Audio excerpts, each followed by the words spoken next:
proč je tady máme, nebo co děláš. Já mám takovou otázku na začátek. Se chlapec ze slovenské osady. Ze slovenské osady, přesně tak, dostal ke švýcarským hodinkám a plochému šestiválci a britskému sportovnímu vozu s motorem od AMG.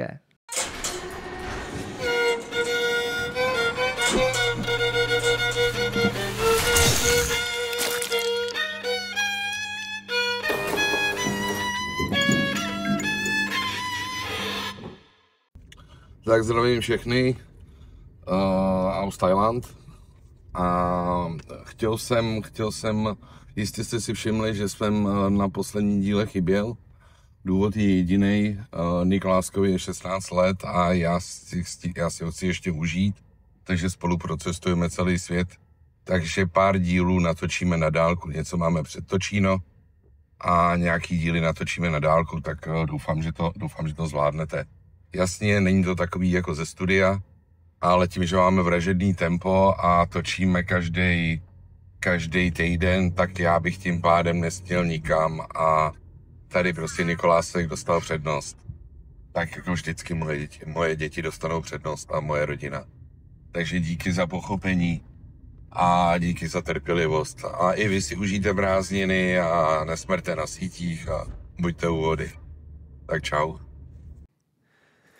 Pánové, já vás tady zdravím v příjemném čase, příjemný den. Máme tady další díl s hostem. Kluci, čau. Čauko. Honzi, vítáme tě u nás v podcastu. Děkujem, že jsi dorazil. Ďakujem, ja hlavne si to vlastne strašne užívam, že keď to človek vidí naozaj, že v tom podcaste na tom YouTube to sleduje, tak vlastne potom si povie, to môže byť zaujímavé a vlastne teraz si to najviac človek užíva. To jsme rádi. Ale bude to jízda a doufám, že si to užiješ. Jako na začátku. Ja si myslím, že rozbiehajeme sa ako dieselový motor, že najskôr ten pomalý a nástup, ale potom to je pak to pojede krásně na spotřebu. Je to tak. Honzi, velký dík, že jsi dorazil. My hlavně hrozně moc děkujeme za katalog, který jsi nám dovezl. A my na tebe máme spoustu otázek, stejně jako Hans má na tebe spoustu otázek, a které tady budou. A pak samozřejmě naši patroni, si jako host, na kterého bylo úplně nejvíc otázek. Tak to som fakt ako nečakal. To som si povedal, že maximálne nejaké 2-3 otázky asi budeš mať nejaké zaujímavé. Hele, my už jako většinou v průběhu toho dílu víme, že je to jako host, číslo dílu římská jako 1. Okay. A většinou to víme v průběhu toho natáčení. Tady už jsem věděl prostě, že to bude hned římská 1, že my tě budeme chtít pozvat jako nejednou a naši patroni určitě taky.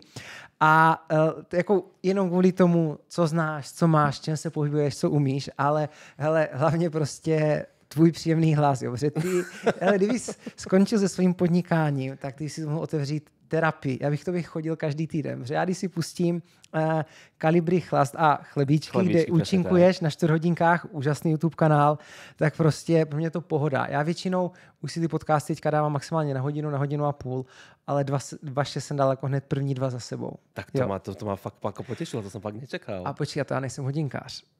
To ale jako... ty vlastne v tebe iba niečo drieme a ty o tom vlastne nevieš. Chronobundus, kámo, zasiahne ešte. Ty ešte o tom nevieš.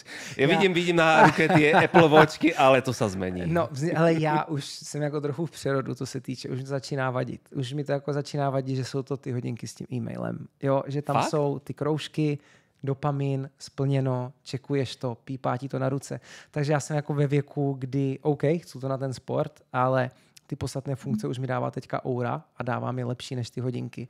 Takže jako časem tam přijde určitě jako k nějakému přerodu. Môžu sa ťa spýtať teraz rovno, že po akom dlhom čase si prišiel na to, že to začína byť otravné? Že nosíš hodinky Apple Watchky 2-3 roky? Ale já jsem měl první vlastně TomTomy od Honzy Zachovala. Jasně. Jo, tam jsem měl asi 2 nebo 3 edice, takže já si myslím, že nějakých třeba 10-12 let. Já jsem měl hrozný problém, ale ty TomTomy odložit bylo v pohodě. Na něm byly taky notifikace, ale nebyly tak návykové, jak Apple Watche. Když jsem měl první Apple Watche, já jsem nedokázal jediný den sundat. Tam byla fakt jako závislost, protože už jenom oni jsou udělané na tvůj dopamin, protože to je všechno gamifikace, abys uzavřel kroužky. Dobre, ale ty si vlastne, ja som nikdy v živote nemal Apple Watche a v podstate ani potom nejak netúžim, ale ty si tam vlastne vieš tieto notifikácie nejak si zastaviť. Vypnout, já už je omezuju, jako ve velkém, jo. Ale prostě mně se stala taková věc, já jsem je rozbil a to bylo poprvé, když jsem musel sundat. A tam jsem se dostal do stádia, jsem v pohodě bez Apple Watchu. A dokázal jsem s ním pracovat. Jo. Jakmile jednou rozbiješ a ztratíš a musíš je fakt na 2 týdny omezit, tak si zase odvykneš. Ale oni jsou naprogramované na ten dopamin úplně jako fantasticky. Ale teď už mi to začíná vadit. Já už teďka na víkendy se úplně odpojuju. Od telefonu, od sociálních sítí. Neberu notebook nic. Přečtu třeba 150 stránek knížky za víkend. Jo. Protože mi to na můj mozek v mém věku už jako začíná dělat líp. Protože sněl s tou poruchou, nedokázal jsem se soustředit nebo udělat jednu věc pořádně. Ale ty si ty hodinky aj spal? Že si pozeral spánok? Ne, ty mám na prstenu. Jo, a ale predtým keď ešte nebol prsteň? Ne, málo jsem s nima spal. Na noc jsem je fakt sundával. Ale první, co z ráno udělal, tak nasadil Apple Watch, aby měl na konci dne uzavřené všechny kroužky. A tým pádom vlastne ty, keď máš Apple Watchky, tak už vôbec ako nesleduješ e-maily a nejaké SMS-ky na telefóne? Alebo je to iba také, že ty to zazvoní na těch hodinkách a ty vlastně čaháš po tom telefoně. Ne, víš, co je super. Já jsem ještě donedávna trávil velkou část dne v autě a já jsem diktoval vlastně zprávy nebo odpovědi na e-mailu přes hodinky. To bylo super. Jako nejlepší věc, která na tom je. Nemůžeš najít e-mail, tak si ho propípáš. To je nejlepší věc na Apple Watchkách, jo. Ale spíš to měl jako asistenta. Jo, věděl jsi, to důležité není, pípneš, posuneš, pošleš zprávu. Ale teď už se dostávám do stádia, kdy jako už že vedel by si si predstaviť, že začínaš pozerať po Chronomundu z nejaké ručičkové hodinky, že úplne prúde na detka, ale kolik je, pane? Ano, prinky 80. let, cibule, něco takového, jo, takže tak to mám radost. Poslední, jakože já už dlouho o tom mluvím, už jsem našel svůj starý telefon Nokia N70, musím si koupit novou baterku, jo, a jako o víkendu switchu od sociálních sítích, tak prostě na ty víkendy se chci přesunout jako úplně. Přes týden musím fungovat, jo, ale moja Nokia srdcovka je 8020. Tá červená, tá malá, čo bola. To bol tak geniálny telefón. To si praštil o zem, sa ti vrátilo. To sa si ešte pestí do toho. Takže za mňa, ako ja niekedy na tom pozerám, že či by som vedel prejsť, ale v podstate pri práci asi nie. Asi by mi to fakt nedávalo zmysel, že musím byť ten, že komunikovať je vlastne hneď spätná väzba tam musí byť. Jo. Ale ono to je vlastne dobrý prístup na víkend. Ale asi lepšie to úplne vypnúť. Ale jako jedu to si poslední 3 víkendy. Jakože fakt v pátek mám odhlášené všechny socky na počítači, počítač už přes víkend nevytahuju. Když je potřeba nějaký e-mail, OK, odepíšu. A nebo když udělat nějakou práci, udělám ji na večer. Jo? Ale mám ho schovaný a jako socky přes víkend vůbec a jako i ten Netflix z těch 3 dnů, co máš ten víkend, tak jako jeden.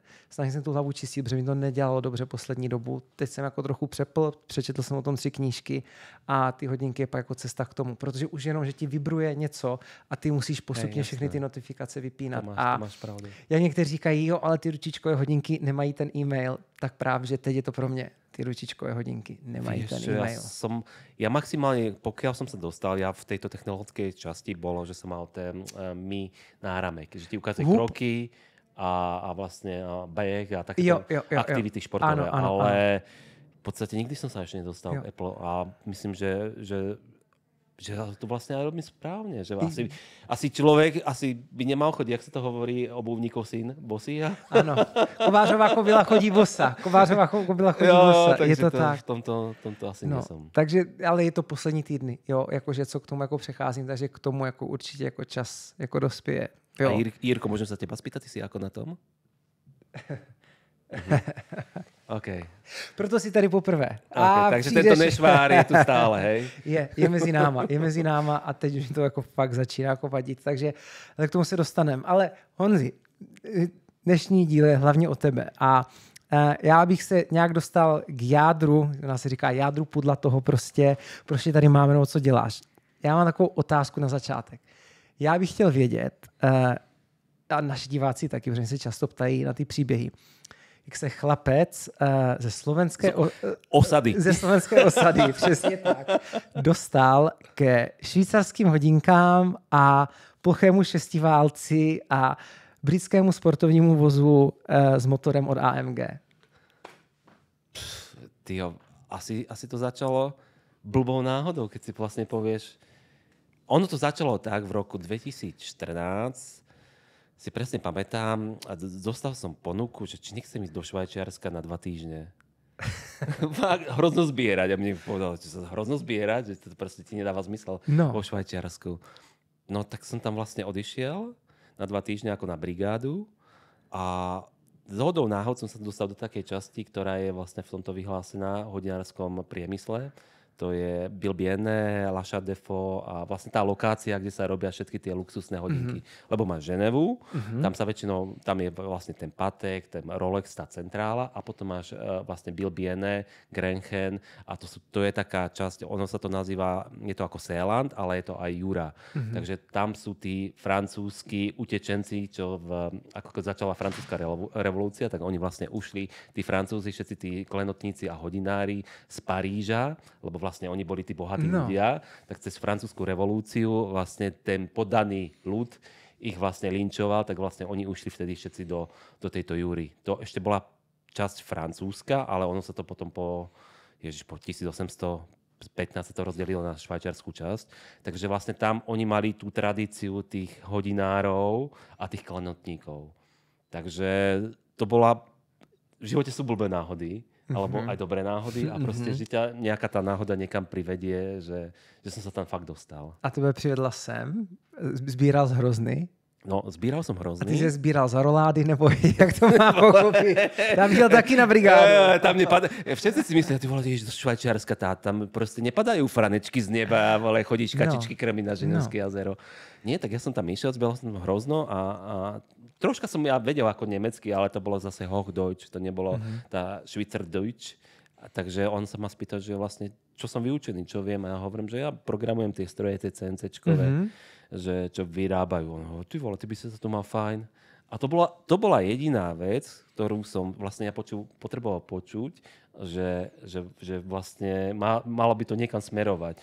Lebo ak by si vlastne chcel robiť v tejto branži, zase u nás, ako ja myslím u nás v Československu, je super, my máme strojárinu na veľmi vysokej úrovni a oni to aj akceptujú. Tí Švajčiari, Nemci to akceptujú, že máme super školy a máme naozaj tie produkty, zbraňové produkty a naozaj tú strojárinu, ale zase nemáme tú mikrostrojárinu. Že v tomto sme troška pozadu. No a vlastne to bolo jediné, čo mi vlastne povedali, že či by som tu nechcel ostať. A po druhé zase, keď som videl tie platové podmienky a ten životný štýl, tak som si povedal, že why not? To je kurva why not. To je let's fucking go, než why not. No, tak to bolo tak. A hneď som sa vlastne po 2 týždňoch som sa vrátil na Slovensko a začal som si riešiť tie papiere na pracovný pobyt sa to volalo. Takže vlastne to som si začal riešiť. Nemal som v podstate ani ubytovanie, nevidel som reč, nemal som žiadne skúsenosti, takže proste išiel si ako, vieš, ako keď ťa hodia do vody a plávaj.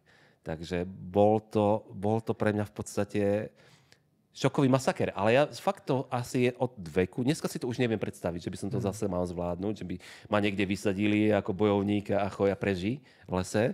Takže to som mal 30 rokov, takže tedy som mal takú tú ambíciu, že som si povedal, kurva, však to nemôže byť zase také ťažké robiť tie hodinky. Takže to bola moja taká ambícia. OK. A prachy, samozrejme. No tak to je jasné, to je tam také. Posledná vec, ktoré chceš vo Švajčiarsku hľadať, alebo za ktorú by si do Švajčiarska išiel, sú... Tam je sír fajn, čokoláda fajn, hodinky fajn, ale posledná vec sú fakt akože ženské sú tam hrozné. Fakt jo. Jo, fakt ako 10 rokov som tam žil a čo bola Švajčiarka, tak to si videl. To si videl troška taký pohyb postihnutého. Ale proste hnusné. Proste nič mi to nehovorilo. To vlastně, když jsem byl s Hanzem v silvestrovském Roadcastu, tak tam jsme vlastně řešili to, že Tom prostě žije ve Švýcarsku a teďka viděl tu přítelkyni a říká, tak to tvoje přítelkyně je Miss Canton. Tomu verím. Lebo naozaj hovoria sa, odkiaľ si, a keď im povieš do Slovenska, tak oni stále berú, že proste to nevedia, kde to je proste niekde ďaleký Balkán hlavne, ale keď im povieš Československo, aha, Praha, tak to vedia, tak to hneď povedia, no herečky. Jo. Oni ti nepovedia pivo, alebo to zbranie, alebo niečo, auta, oni ti povedia, ty vole, herečky, že tam máte fajné. No, tak tam sú asi najlepšie. V podstate my máme najviac hereček na 1000 obyvateľov. No, je to tak, no. Je to masakr. Jo. Tak asi to ma tak najviac oslovilo. Ale bola to strašne dlhá cesta, a to proste bol masakér. Rád si to děláš sám? I'm Detailer. Autokosmetika pro všechny chlapy, co vědí, jak se postarat o svůj stroj. Udělej ho sexy. Vyrobeno v Česku. Ale a co jsi prošel za fabriky, si můžu zeptat? Jako, Ja som prošiel fabriku, najskôr som prošiel fabriku Vedro Malta. OK. To bola... Nie, v prvom rade fakt, keď prídeš niekde do cudziny, tak proste, a hlavne do takéto cudziny, kde si proste vždy druhorady Auslander, tak proste jedeš na stavbu. Čau, jedeš na stavbu, takže ja som fakt začínal na stavbe. Robil som v podstate všetko na stavbe, všetko a nič, dá sa povedať. Takže, ale tam som mal zase ambíciu, že po tej stavbe, aj keď som domov prišiel, čo 5 hodín bolo, takže som si otvoril knihu a učil som sa tú nemčinu. Fakt, že reálne som sa učil a každý deň fakt som si to písal, učil som sa a mal som tú tendenciu, že proste chcem niekam proste zapadnúť do tej spoločnosti a nejak sa dobre zaradiť. Takže to bol taký hlavný môj cieľ. A boli časy, ja som tam prišiel, ja som tam nemal nič. Ja som išiel do Švajčiarska, mal som jednu športovú tašku. To bolo všetko, čo som mal. A začal som chodiť, prvé práce to boli, že som chodil do cementárny na 4. To som chodil 30 km na bicykli. Dobře ty, kovanej. A to si tam prišiel a žiadny Švajčiar nebol s tebou. To boli Portugalci, Španieli, Albánci. Takže fakt málo som stretal. Pomerne Slovákov je dosť vo Švajčiarsku. Čechov menej. Čechov je fakt menej. Ale zase mal som už potom v tej poslednej práci, kde som robil, som mal Jirku, kolegu z Čiech a taktiež tam bol asi 8 rokov a odišiel. Ale pointa je to, že naozaj tam začínaš tou poslednou kastou, ale tam si tá najspodnější trieda. OK. Hele, a tady v tom Švýcarsku vznikla ta láska k těm hodinkám? Nebo už tam byla předtím? Víš, ja som mal celý život lásku k autám a stále mám lásku k autám. Takže jsou to víc auta nebo hodinky u tebe? Asi, keď mám povedať, dlhšie časovo sú tu vždy auta. Lebo ešte za Totáču môj otec robil zásobovač a to chodil v rámci celej republiky Československej a vlastne nosil auto diely do servisu. Takže vlastne párkrát ma zobral, takže ja som mal vždy. A my sme mali doma tie katalógy, tie auto, moto 90, 91 a to proste som minule zháňal a hovorím si, kde sú tie katalógy? Že to už som vyhodil. A to boli také skvosty, ja si presne pamätám, otec vyhral v 90. rokoch športku. Presne, kúpil v Čechách. To boli ešte také tie losy, že tam si mal vlastne, to neboli tie losy stieraci, ale mal si tam dole číslo. Oni to žrebovali. No a vyhral športku a neviem, to bolo asi 200 000 korún vtedy. A samozrejme nie, že dneska by si povedal, ty vole, kúpim investičný. No, jasné. Ale rád na to išiel, kúpil Ford Scorpio. To bolo vtedy v 90. rokoch, to bolo ešte v 87. bolo auto roka, alebo 88. Ona byla vlastně před Sierrou, ne? Nie, to si mal. Mal si Escorta, Sierru a nad tým bol ešte Scorpio. Promiň. On mal také vlastne také tie veľké svetlá vzadu. Áno. To bola, myslím, že prvá generácia a tá druhá bola strašne hnusná. Tá mala také okrúhle svetlá. Vlastne to bolo nejak 94. No? Tak to mal biele Scorpio v 90. roku. To bolo, a my sme boli z malého mesta, to bolo mesto, ktoré malo 70% bolo proste Maďarov, 20% Cigáňov a 10% nás. Osada. Úplná osada. Takže to bola pes na oko. No, takže asi tam to začalo, že proste vždy ma otec k tomu viedol, že auta a ja som to mal vždy proste rád. Takže asi viac tie auta. Ale už ono sa to potom vlastne preklopilo, ako som prešiel do toho Švajčiarska. Začal som si všímať viac akože tie hodinky a začal som v tej branži už naozaj reálne pracovať. Tak, ale vždy. Ja by som povedal, že aj za posledné peniaze si radšej kúpim liter benzínu ako jedno chleba.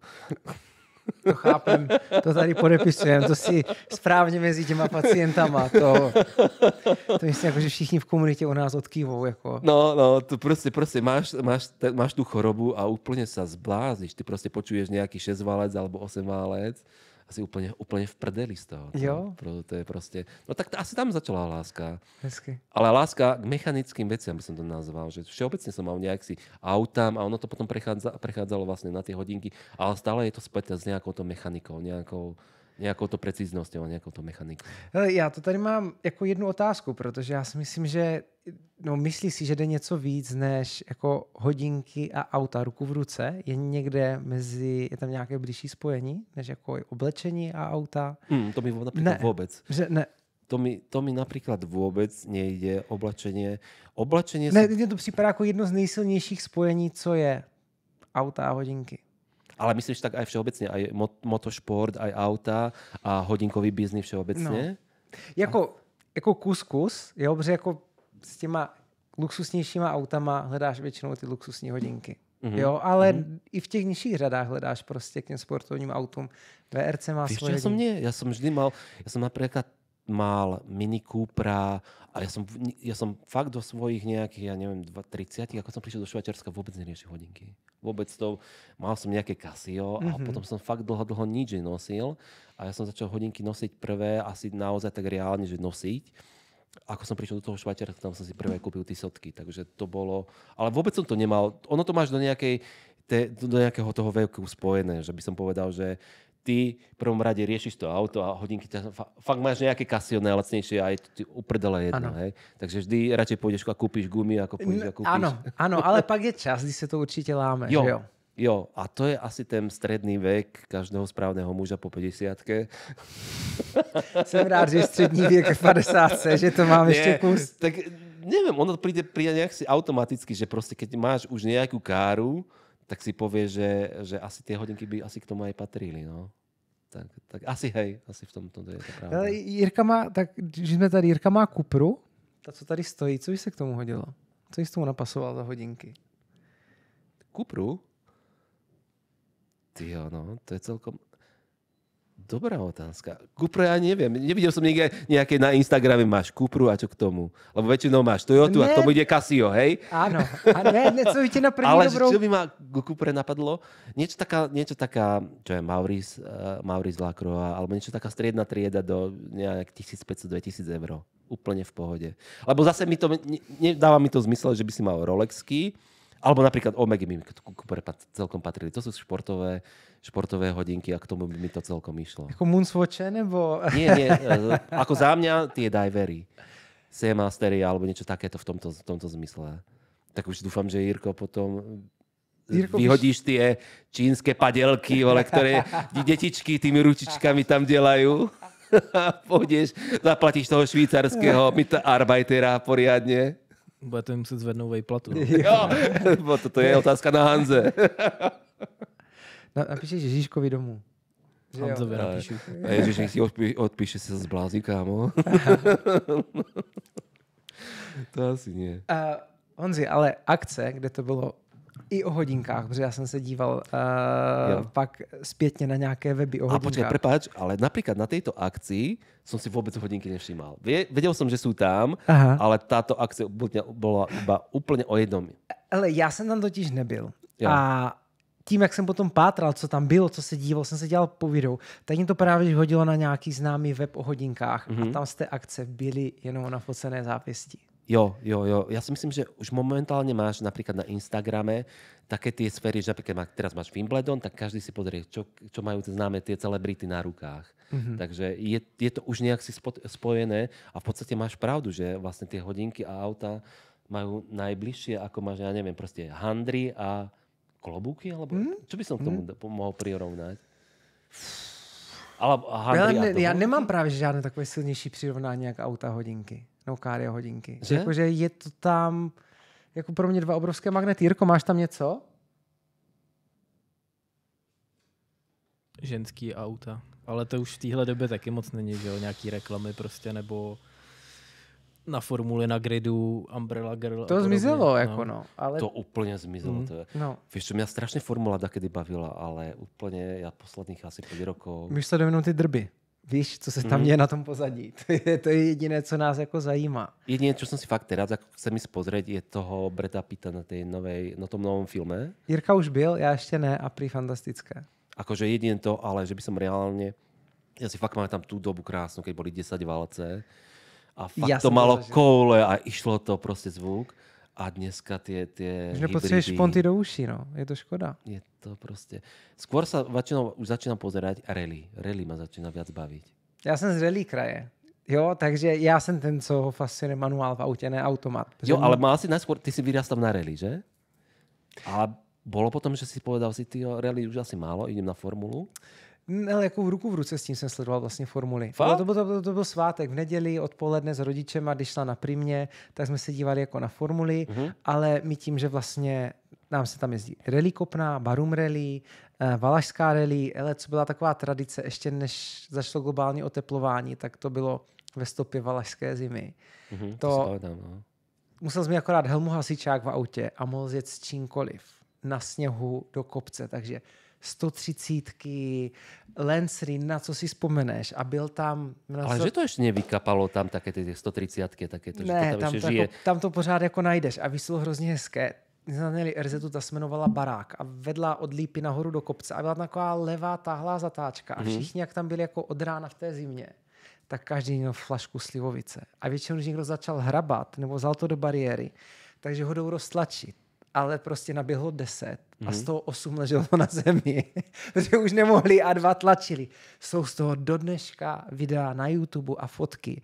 Já jsem se v životě to nenasmál. Teraz som si vlastne spomenul, asi v roku 2020 mala e-formula, elektrická formula, tak mala také túr po rôznych vlastne štátoch a ona bola aj v Zürichu. A v Zürichu som bol na tej e-formuli a to bolo viac nezaživný zážitok, ako som asi zažil. Fakt, že to proste... Oni tam spravili, myslím, že 15 minút, 20 minút a znova to museli nechať nabíjať. To bolo... Spravili veľké boom potom a myslím, že v roku 2021 alebo rok pred koronou to bolo tak, že ono to úplne zakapalo finančne, lebo to mali potom robiť z Zürichu, to mali presunúť do Bernu a úplně finančně byli totálně v ztratě. Ne, to je bez emoce. To je jako za mě to bez emoce. A ještě víš co, jako nejznámější, jako největší rally, co se jede u nás, tak je vlastně Barumka, jako Barum rally.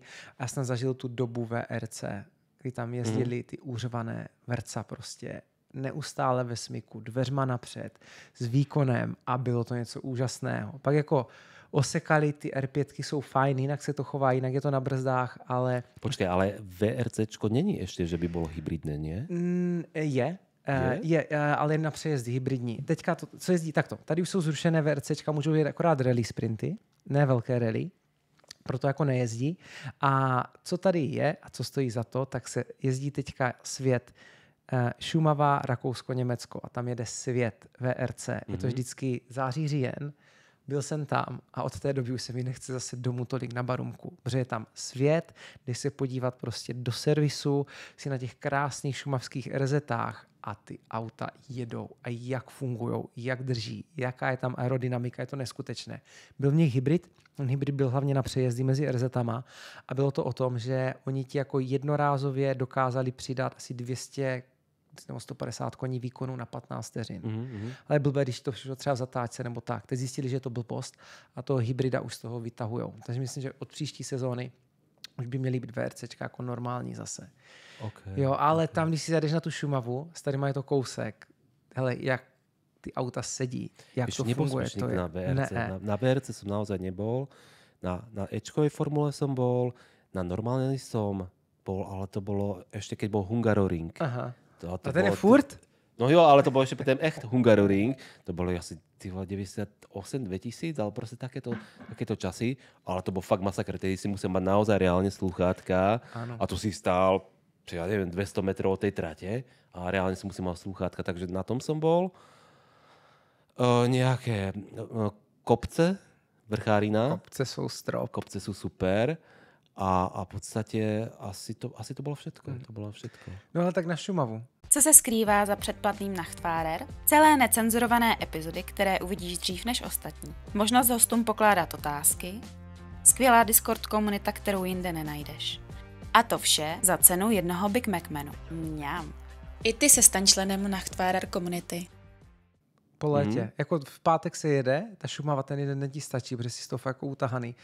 Nádherné tratě, nádherné prostředí a vidíš nie, tam... Šumava, ja som fakt chodil že na Šumavu aj na motorke, tam je to fakt super spravené. V rámci Čiech sa mi v podstate páči, že tam je to naozaj, že ty cesty sú geniálne. Naozaj. Jako když to chceš v létě s hezkým počasím, všechno blízko sebe, tak Barumka je to jako to nejlepší. Co já to neříkám, že jsem zlíňák, ale jako vím, co tam jede, vím, jaké je tam zázemí. V pátek se jede tam městská RZ. Nie, ale tak ty to máš nabehané, vieš, ty to vieš presne. To ako keď sa ma niekto spýta, povedz mi najlepšiu trať vo Švajčiarsku. Ja vždy hovorím Furka Pass. Proste nič lepšie, alebo Grimsel Pass. Nič lepšie proste reálne není. Lebo niekto ti povie Stelvio. Stelvio je proste pás, ktorý raz zažiješ, ale motorkársky alebo autičkársky si to vôbec neužiješ. Tam sú proste ostré zákruty a vôbec si to nedáva zmysel. Najlepšie sú dlhé tiahle zákruty, naozaj tá furka a prechádzaš na ten Grimsel, to je proste geniálne a vidíš vlastne hore, ako je ten hotel, kde sa vlastne James Bond natáčal, ten rohový. To sú neskutočné výhľady a to je proste za mňa, toto mi asi najviac chýba, keď som išiel do Švajčiarska, lebo to si mal, v piatok som išiel večer do roboty, vyspal som sa, ráno si naštartoval auto a každý boží víkend som bol furka a Grimsel. Fakt. Hele, a je pravda, že Švýcaři mají vlastně nejpěknější a nejluxusnější auta, je o ně nejlíp starané, mají nejpěknější silnice, aby jezdili pomalu, protože mají jako strach jezdit rychle kvůli jako policistům nebo kvůli tomu, jak je tam přísná. No tak si to nemajzneš, tú pokutu. Fakt akože ja zase musím povedať, že chvála Bohu, za tých 10 rokov sa mi nikdy nestalo, že by som dostal pokutu. Ale boli borci, čo mám pár kolegov, čo napríklad išiel o 25 km viac a prišlo mu to, ja neviem, 1200 frankov, 1300 frankov a to bolo 25 km mimo obce. To nebolo tak. A v rámci obci, keď si, tak vlastne tam máš, buď ti dajú búse, to je ako pokuta, alebo potom ešte máš aj pokutu, ale máš vlastne aj, že sa ti zapisuje do registra trestov. Takže máš dve tie možnosti. Takže buď ti to dajú, záleží to pri niektorých prekročeniach, ale je to vlastne o tom, že fakt tam sa to asi neoplatí. Ale už keď vieš, ja som už niekedy vedel, že fakt, že na niektorých pasoch, hlavne keď ješ v piatok, večer po obede, alebo v nejakých takýchto časoch, lebo keď ješ v sobotu, kde je najviac proste teraz hostí, alebo proste všetci tam chodia, tak tam fakt akože majú tie prenosné radary a tam sa to neoplatí. Ale keď ješ napríklad piatok, po obedne, alebo v nedeľu, už čo viem, po tej 5:00, tak tam je to fakt geniálne a nič lepšie nebolo v tomto. A jasné, že tam majú najvýkonnejšie auta, však vieš, hociaký dielník, ty si obyčajný dielník v nejakej fabrike a zarábaš tam 120-130 tisíc. A ideš tam a zoberieš si hociaké auto na leasing. Naozaj, že to ti vlastne tam obyčajný my keď sme chodili do poobednej, tak tam bol kolega prišiel na M5, druhý prišiel na M6, tretí prišiel na R6, vieš, a proste tam ti bolo normálne trapné, že keby si prišiel na nejakom Forde alebo nejakom Oktávke. A zase to bolo zaujímavé, že aj keď ten majiteľ prišiel, povedal, nie, ja som rád, že chalani chodia na takýchto autách, že to aspoň vyzerá, že proste sa tu majú dobre. Takže to bolo super na to. Takže kolik jste najezdil za tu dobu, jako kilometrů nebo odhadem? Kolik tam máš naježděné? Strašne veľa. Tak ja napríklad moje prvé auto, to som si kúpil CLAčko v úprave AMG. Tak, ale pozor, dízlové, lebo to som ešte šetril. To bola 2.2 CLAčko, ale do dneska to mám na Slovensku napríklad. Ja som to fakt nechcel predať. To mala edíciu Orange Art. Ona vlastne bola v takým oranžové mala disky, biela a oranžové disky, mala také oranžové doplnky. Oni spravili, keď vyšlo CLAčko, to prvé, tak spravili Orange Art takú edíciu. To, ako bola First Edition pre Mercedes, tak bola potom aj Orange Art. Ona mala oranžové doplnky, oranžové také pásy na sedadlách. Fakt akože to bolo cukríkové. A to som si fakt kúpil, že 2.2 a to za, ja neviem, prvých 5 rokov som asi fakt najazdil asi nejaké 200 000 kilometrov. Ale napríklad mi to bolo už ľúto, že by som to predal, tak som to odnesol na Slovensku a vlastne teraz to má vlastne mamina po Trnave na jamke. Jezdí dodnes. Jo. Takže tak. A potom vlastne keď som rozmýšľal, že čo si kúpim, už som nadobudol nejaké to mnení, tak som si hovoril, tak vlastne čo si kúpil. A strašne som bol. Ja som Mercedesový a fakt som rozmýšľal nad tým AMGčkom, čo má Hans. Fakt, ale jedno mi vlastne dávalo zmysel, že to má iba 2 sedadlá. Ale úplne som bol nastavený vlastne v tom, že chcem 8 válec a úplne som vedel, že proste určite to bude Mercedes.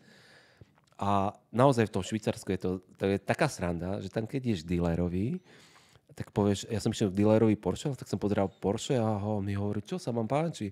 Ja hovorím, jo, že akože super, že môžem si sadnúť. A však to chodite vyskúšať, dať ti kľúče. A ja som sa fakt, že prehviezol asi za 2-3 hodinky na tom aute. Nikto, že by išiel s tebou, tu spravím si uličku. Takže dal mi tie kľúče, ja som sa išiel prejsť a som povedal, že už asi iné auto nechcem. A stojí tam, že jo? A stojí tam. A fakt musím povedať, že asi to je jediné auto, ktoré si viem povedať, že si ho proste nechám a proste je mi to úplne jedno.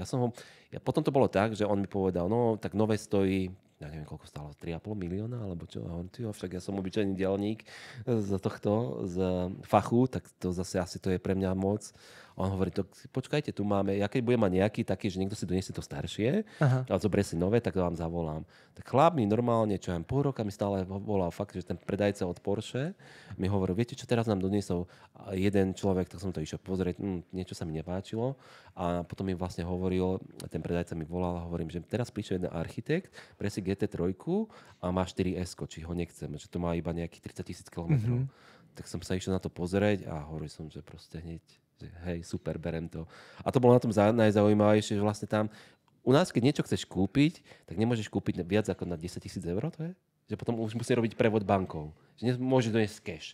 A jo, myslím, že je to kvůli anti-laundering law, jakože to, ano, kvůli praní špinavých peněz. Áno. A ja som proste išiel do banky, v banke som povedal, že potrebujem 85,000 frankov, ti vykešovali 85,000 frankov, sadol som na vlak, zobral som igelitku a išiel som do Bernu a proste som kúpil auto, takto som mu dal peniaze a fakt akože tam to bolo super jednoduché. A to si pamätám, že keď som si sadol prvýkrát za Porsche a fakt som hovoril, že kurva, to je tvoje. Že tak som fakt bulil tam za volantom, normálne tie emócie, to proste z teba potom ide vonka. A fakt hovorím, že to auto som dodneska spokojný s tým autom. Vlastne, že ja vlastne ani neviem. Ten Aston má napríklad... To je tá 991, co máš? 991.1, to je vlastne posledná atmosféra, 3.8. A je to 2+2, že jo? Jako 2 sedáky a 2. Jo. Ale na to najlepšie bolo, že ja som zobral 4x4, 4S-ko a že proste zima, leto, hore dám na strechu, buď dám kolo na strechu, alebo dám na lyže na strechu a ideme sa proste lyžovať. Tak to má byť! Ja som na tom aute za... Ty vole, koľko to mám? 6 rokov? Asi 6 rokov. Nabehal 100,000 km. Nekecej. No, 100,000. Akože teraz bolo také, že nepredám ho, ale je mi to v podstate asi jedno, keď mám pravdu povedať. Že si mi hovoril, vlastne to už ani nepredáva, lebo to ti už nedáva. Tá cena je asi pri tých 991 asi najnižšie momentálne, myslím si. Že ti to už momentálne nedáva zmysel to momentálne teraz predať, že ten trh sa možno nejak si obráti, ale skôr je to pre mňa emocionálne, že proste tá atmosféra. Ja som potom aj s Bernom mi hovoril, že či to nechcem vymeniť z Porsche Bern, či to nechcem vymeniť za... Ona potom prišla 992, že? Áno. A ja som mal potom hovoriť, tak tu máte kľúče, vyskúšajte si, že tak 2-3 dní to, akože keď víkend máš, tak si to vyskúšajte a uvidíte. Super rýchle tá 992, ale už tá atmosféra proste má emócie. Jo? Jo, je to proste... A hlavne, čo ma fakt nasralo a čo fakt vlastne pozorujem stále viac a viac, kvalita v Porsche. Porsche. Príde sa dnes do auta, vrzga ti volant. V novom Porsche.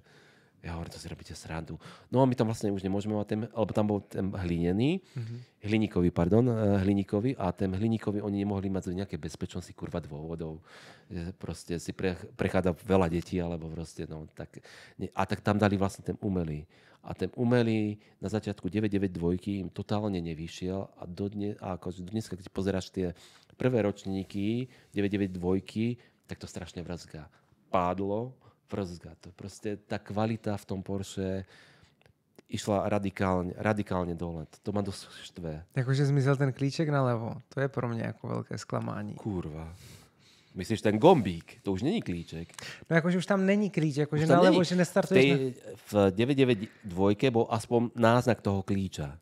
Si mal takú tú, ako kvázi, keby si tam nechal klíč. Ale už v tomto novom facelifte už tam nemáš ani ten náznak toho klíča, už tam máš len tlačítko. A už nemáš v podstate ani otáčkomer. Jediná, ktorá bola ručičkový otáčkomer, už je komplet všetko už tam není z analogového komplet digitál. Už je to celé komplet digitál.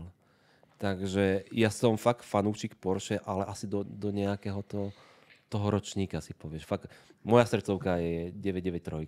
To je proste geniálne auto, ktoré keby som mohol, tak si ho určite kúpim. Určite by som si ho radšej kúpil ako nový S-kový Mercedes alebo niečo nové.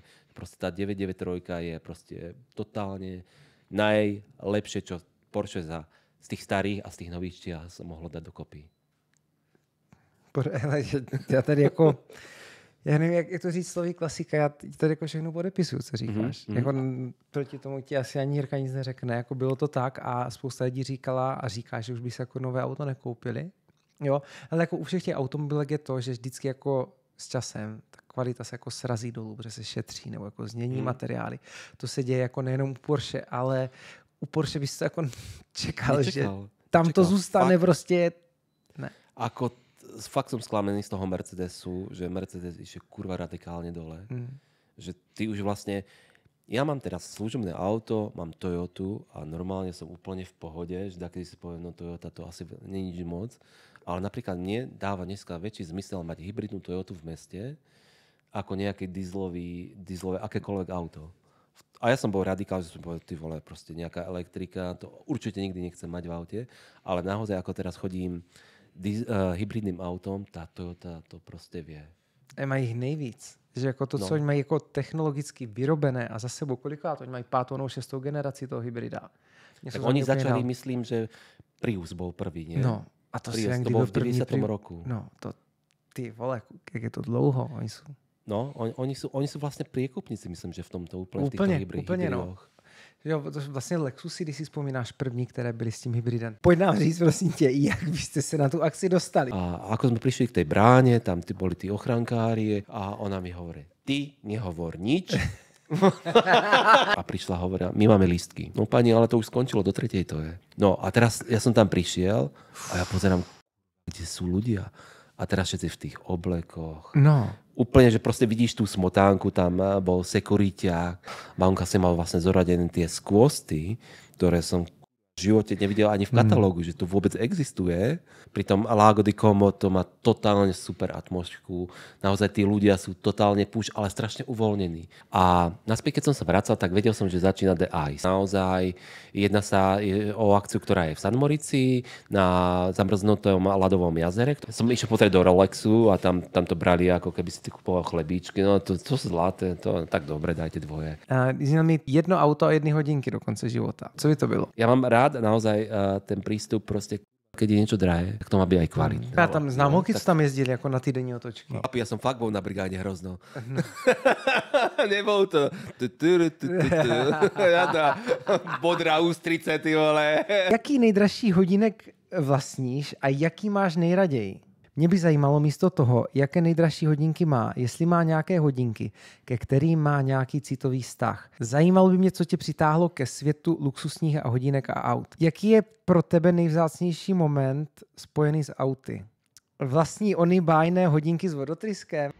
Guten Abend, zdravím kluky do Nachtfaderu a zdravím našeho hosta Honzika a na dálku mám pár dotazů, který budu posílat postupně. Sme paywall, hej? Je, sme, furt.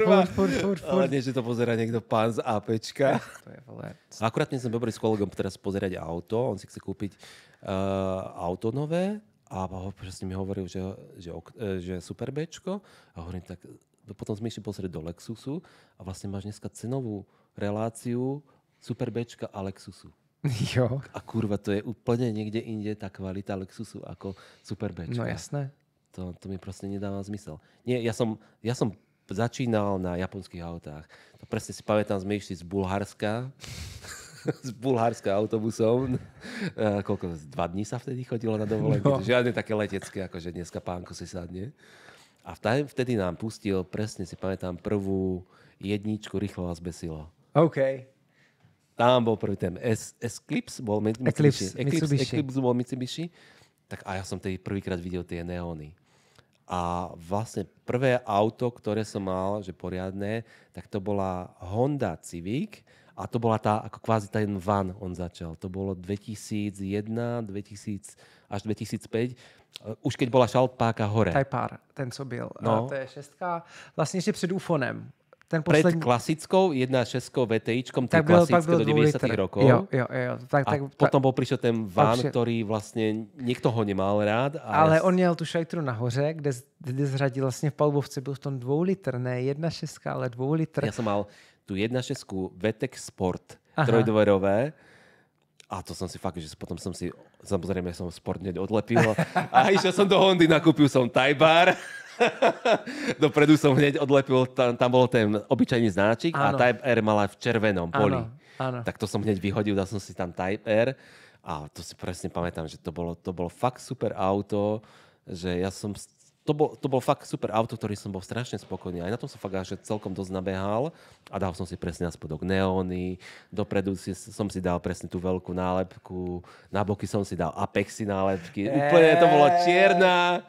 No to vtedy začalo tak a potom som mal chvíľu Akorda veľkého, to bol 2 liter a to mal ešte rovné svetlá. To som mal chvíľku. Čo som mal ešte potom, ty vole? Renault Megane Coupé. Také žlté boli, pamätáš si? Vím. Mali tak na boku otváracie, tie trojdverové mali tak na boku otváracie sklíčka. Tak to bola 1.4, 16 ventil. A asi najviac auto, ktoré som mal asi v podstate najradšej, bol Mini Cooper. To som mal R53. Aha. To bolo myslím, 2004. Klasika, červená, biele pruhy na kapote, biela strecha, do toho som si dal potom Union Jack a fakt akože na tom auto sme išli na Zakynthos, cez Albánsko, to bola strašná túra, ty vole. No a potom sme to skúsili, s kamošom sme si povedali, presne bolo leto a hovorím, čo idem kurva robiť? Že poďme niekam na dovolenku, skúsme aspoň do Chorvátska ísť na tom aute. Tak sme išli do Chorvátska, z Chorvátska sme si povedali, tak poďme pozrieť aspoň niekam ďalej. Tak sme išli dole do Chorvátska, potom tam máš vlastne Čierna hora, Albánsko, Albánsko, to bolo zážitok. Taky som ho projížděl 20 let Prechádzali zpátky. sme Albánsko a tam proste ideš cestou a zrazu kurva nič, žiadna cesta. Ano, jako naše polňačky, to No. jsou... To boli normálne prvá trieda. Ano. A pak všude bunkry. A bunkry, ale čo bolo všude, som strašne všude videl. Na každých 500 metrov každý nejaký mafoš mal pumpu. Si tam každý spravil Ano, pumpu, před barákem. kurva. Ale jako pumpa, kdy ti trčel šlauch ze zdi. Prostě tam trčel šlauch jako ze zdi. A já... Jo, tam boli strašné pumpa. masakry. To je... To... A potom sme prišli na grécku časť a išli sme do Aten a z Aten sme išli na ostrov Zakynthos. A tam sme boli vlastne mesiac a ja som sa potom vrátil. A na budúci rok, potom o rok na to, sme hovorili tomu kamošovi, počuj, kurva, tak ideme zase niekam na takéto výlet, tak poďme niečo zaujímavejšie. A on mi vtedy hovorí, kurva, elektrické autá sú. No. Ja hovorím, elektrické autá? Fakt? Tak skúsme vybaviť nejaké elektrické auto. Tak je spoločnosť Greenway na Slovensku a oni riešia tieto elektrické autá. A to bolo fakt, že vtedy sa začínalo s elektrickými autami. Myslím, že to bol rok 2010 alebo nejak tak, keď mal Leaf dojazd 150 km. A my sme si povedali, že na tom Leafe ideme na Gibraltar. Normálne, ti ešte pošlem normálne v novinách, to u nás spravili článok. Fakt mám. Vy jste byli průkopníci No, teda, fakt. ty vole. A to sme išli kámo do Gibraltar. A som si hovoril, tak kurva asi nebude také ťažké. Ale to bolo ešte vtedy, keď rýchlo nabíjačky. Nic. Nic. To Nula, nebyly ani mrtvé. nabíječky, to já jsem nevěděl o elektroautech v roce 2010. Koľko jako. si myslíš, že sme išli na Gibraltar? Koľko nám to trvalo? Jako dnu nebo týdnu? Dnu. Dnu. To já musel, týden jste šli, ne? To jako... 3 týždne.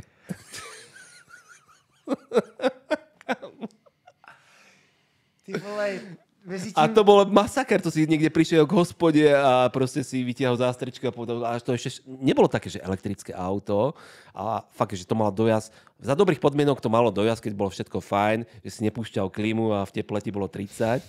Takže to malo dojazd, ja neviem, možno do 200 km. Ani to nie, to som fakt veľa povedal. Reálne to malo dojazd vtedy 130-150 km. Takže to si fakt Tej si riešil také situácie, že si vytiahol zástrečku a hoci kde si išiel sa k policajtom spýtať, že máš elektrické auto. Oni ti povedali, že kam s tým idete, že či idete naspäť. Oni, že nie, my ideme na Gibraltar. Oni sa úplne zbláznili. No a ono to dopadlo tak, že my sme tam išli 3 týždne a mali sme sa na tom aute vracať. A kamoš povedal, ja to jebem proste, ja nebudem sa v tom aute už. Tak sme spravili tak, že nejakého kamión sme vlastne zabezpečili. Aha. A on išiel na Slovensko, naložili sme auto na Slovensko, poslali a sadli sme na lietadlo. No to chápu. Kámo, ale to bolo fakt, vtedy som povedal, že elektrické auto neznášam. Jako je 3 týdny. Keď máš takúto skúsenosť s elektrickým autom, no ale fakt akože mali sme na to sponzorov, všetko, ale to sme boli fakt akože tí prví také tie priekupníci. No, ste byli evangelisti. Úplne tí pionieri, ktorí prišli Božie slovo kázali, elektrické Božie slovo. Áno. A fakt to bolo vtedy, že... Ale ja som bol dosť prekvapený, že vtedy na Slovensku už začínali tie rýchlo nabíjačky a v Taliansku, v podstate Taliansku dodneska máš problém asi natankovať s elektrickým autom. Je to také dosť problematické. To Švajčiarsko, ktorý sme prechádzali, Švajčiarsko 0 bodov, tam fakt akože neboli rýchlo nabíjačky. Všade si to riešil tak, že ty si prešiel tak 150 kilometrov a teraz si to musel dávať nabiť čo aspoň 10 hodín. Takže denne sme mohli spraviť maximálne reálne tých 150 kilometrov.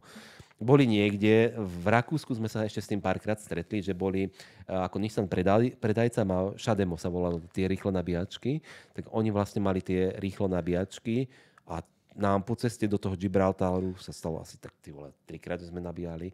Inak sme to fakt 150 kilometrov a teraz si niekde nabíjal, teraz si na ceste videl si 2 kilometre dojazd, tak si to musel zastať na pumpe, nechať nabíjať a ty si proste sedel na pumpe do rána. Jako, víš co, to byli takový ti první průkopníci, co třeba 2-3 roky zpátky začali psát články do novin o tom, jak jeli do Chorvatska na dovolenou elektroautem a ty vole, byste tady byli. No to bolo, ja ti pošlom aj článok, presne to mám z novinách. To bolo asi tak fakt asi 2012, alebo ako. Išli sme z Bratislavy cez Rakúsko na Taliansko do Benátok. Z Benátok sme vlastne prešli na druhú stranu, ako je Janov a popri celej francúzskej riviére s Podkom, Španielsko a vlastne si prechádzal, pozerali slovenská značka elektrické auto v Barcelone, si mysleli, že my si to bláznili. to bolo úplne masaker, no. Takže vtedy som si povedal, že kurva, živote už nechcem elektrické auto. Že to bolo toľko problémov, ale problémov v tom, že keby to bolo to nabíjanie, keby bolo nejak si dostupné, tak je to v pohode. Ale tam si fakt... Dneska, keď mi niekto povie, že plače, že má dojazd 300 km na Tesla alebo 400, tak sa mu kurva... To ste za to dali teda. Sa mu vysmejem normálne, že to ešte chlap nezažil fakt, že spíš v aute 2 dní a proste, alebo nemáš kde. No, tak ale bol to super zážitok. No a vlastne potom to bolo asi 2012-2013, možno ešte skorej, som odišiel už potom do Švajčiarska. Takže to bolo... A potom som chodil, na začiatku keď prišiel do Švajčiarska, ja som tam nemal auto, nič. Ja som prišiel, kúpil som si bicykel od kámoša, tam bol, že nechceš kúpiť za 50 frankov. Kurva, 50 frankov, vieš, čo to je pre mňa? No, jasné. Takže kúpil som si od chalana bicykel za 50 frankov a makal som po stavbách a začal som proste betonárka, píče, vyklízovanie objektov, hociaké malovanie, úplne.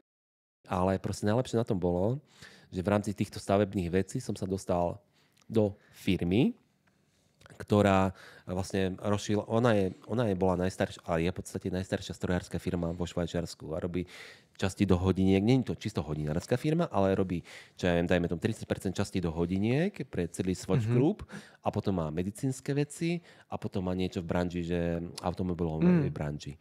Takže vlastne ja som tam išiel do tej firmy a ja som tam išiel ukladať okná, zametať, lebo robili tam novú ako verkštát, ako dielňu. Tam robili pre tie super stroje a som presne hovoril, kurva, tu by som chcel robiť.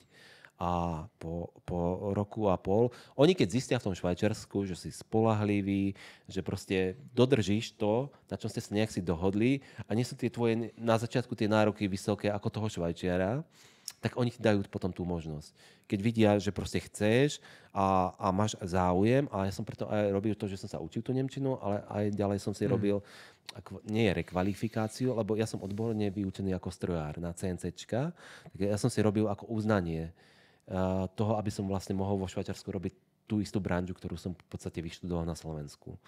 Takže to trvalo asi nejaký rok, ale fakt som bol aj niekedy aj v takom období, že som si povedal, kurva, mňa už vlastne nebaví, že furt som na stavbe a proste serem na tom, že sa vrátim domov.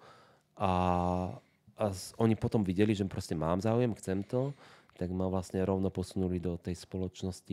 Spoločnosť bola založená 1840, takže v podstate to boli tí priekupníci naozaj v tej strojárine vo Švajčiarsku a oni sú dodneska vlastne top spoločnosť a blbou náhodou asi, ale nie blbou náhodou, tým, že som chcel, som sa tam vlastne dostal. A už potom začal ten osud a iný príbeh života, keď už si zrazu zistil, že je to super, máš super prácu, baví ťa to. Každý boží víkend, naozaj, každý boží víkend som si povedal, ráno si vstal, v sobotu asi povieš, kurva, do Monaka je 4 hodiny, teraz si povieš, do Milána, kurva, to je taktiež nejaké 4,5 hodiny, tak každý víkend som naozaj chodil. Buď Furka-Pass, Monako, Miláno, niekedy si išiel napríklad Basel hore, alebo tá horná časť Nemecko veľmi ani nie, ale naozaj do toho Monaka máš tam 4 hodiny. A to sa tam zoberieš, si tam ráno staneš, čo je o 7 a si tam o 12 už sedíš v Monaku na kafe. To je topka. Jirko, nejsme strategicky špatně tady v Praze. Když to posloucháš, jako to je... Jo, napríklad na to som prišiel, že ja keď som sa vrátil do Prahy, tak ja sa idem rád previesť na aute, ale vlastne teraz si poviem, OK, Karlovarský kraj je super, tie cestičky sa mi tam celkom páčia a je to tam také, vieš, že proste ako po vojne, že proste tam máš čisté tie cesty, nemáš žiadne dediny, že sa fakt sa tam dá vyšalieť. Šumava je super, tam ma to naozaj baví a ešte Krivoklácko. Krivoklácko je nádherné. Veronsko, Kersko, no, Krivoklácko. Tam na Karlštejny nádherná cesta. Tam sú super cesty, ale už keď si mám povedať, že mám ísť niekde do Rakúska, niekde cel Amse alebo niečo, tak už to mi je pre mňa, že už sa mi nechce. Ale vtedy som bol fakt taký, že keď som bol v tom Švajčiarsku, že ja som bol pri Berne, v podstate 20 km od Bernu, že ten strategický bod na to, že v Alpách si za hodinku a vlastne pri mori si za 4 hodinky. To ti vždy dávalo zmysel, že nikdy by ti nedávalo zmysel, kurva, je sobota, jedem na záhradu. takže to bolo super, takže tam som sa fakt veľa najazdil. Já nemám moc co říct, že já jsem se najezdil nejvíc jako na Moravě a po Praze, jo. A teďka mezi Plzní a Prahou, takže moc hezké. A Honzi, a když vezem tu tvoji 911 a Lake Como, ty jsi tam byl svojí 911 na té úžasné akci. Je to tak? Odkud jel? Ty jsi přímo z Česka? No my sme mali takto, že pani domáca mi povedala presne, že ona nejde na aute so mňou, že proste, že ona ide radšej lietadlom. Tak ona išla do Curychu letecky. Aha. A mala tam v podstate jedno školenie v rámci jej biznisu, ktorý má, takže mala tam školenie a ja som prišiel vlastne o deň na to, už potom na aute a ja som proste povedal, že super, tak ja idem radšej na aute. Takže my sme sa tam potom v piatok stretli v Sangalene a prespali sme a na druhý deň sme už potom vlastne išli na to Como. A teď nám pojď říct. Jirko, hele, on se dostal jako už tu sobotu. Už to dáme za paywall, nebo ještě, jak jsme na tom? Kurva, to už je za paywall, lebo to je dost drahá informácia. To by som zadarmo nedával. Hele, my tam chceme, je tam v plánu, když jsem Jirkovi řekl prostě jako kolik to stojí, prostě jak to bylo, tak Jirka říká, už nikdy žádné legendy, ty vole. Jedem sem, takže přátelé, my se loučíme tady s YouTubeovou částí a přecházíme za našima patronama. Čau, čau, čau. Čau. Poď nám říct, prosím tě, jak byste se na tu akci dostali. A ako sme prišli k tej bráne, tam boli tí ochrankári a ona mi hovorí, ty nehovor nič. A prišla a hovorila, my máme lístky. No pani, ale to už skončilo, do 3:00 to je. No a teraz ja som tam prišiel a ja pozerám, kde sú ľudia. A teraz všetci v tých oblekoch. No. Úplne, že proste vidíš tú smotánku, tam bol sekuriťák. Mamka si mal vlastne zoradené tie skvosty, ktoré som v živote nevidel ani v katalógu, že to vôbec existuje. Pri tom Lago di Como to má totálne super atmosféru. Naozaj tí ľudia sú totálne púšť, ale strašne uvoľnení. A naspäť, keď som sa vracal, tak vedel som, že začína The Ice. Naozaj jedná sa o akciu, ktorá je v San Morici na zamrznutom ľadovom jazere. Som išiel pozrieť do Rolexu a tam to brali, ako keby si kupoval chlebíčky. No to sú zlaté, to tak dobre, dajte dvoje. Měl mít 1 auto a 1 hodinky do konce života. Co by to bylo? Ja mám rád naozaj ten prístup proste, keď je niečo drahé, tak to má byť aj kvalitné. Ja tam znám holky, co tam jezdili ako na týdenní otočky. Ja som fakt bol na brigáde hrozno. Nebol to. Bodrá ústrice, ty vole. Jaký nejdražší hodinek vlastníš a jaký máš nejraději? Mě by zajímalo místo toho, jaké nejdražší hodinky má, jestli má nějaké hodinky, ke kterým má nějaký citový vztah. Zajímalo by mě, co tě přitáhlo ke světu luxusních a hodinek a aut. Jaký je pro tebe nejvzácnější moment spojený s auty? Vlastní ony bájné hodinky s vodotryskem? Guten Abend, zdravím kluky do Nachtfaderu a zdravím našeho hosta Honzika a na dálku mám pár dotazů, který budu posílat postupně. Sme paywall, hej? Sme, furt. Ale nie, že to pozerá niekto pán z APčka.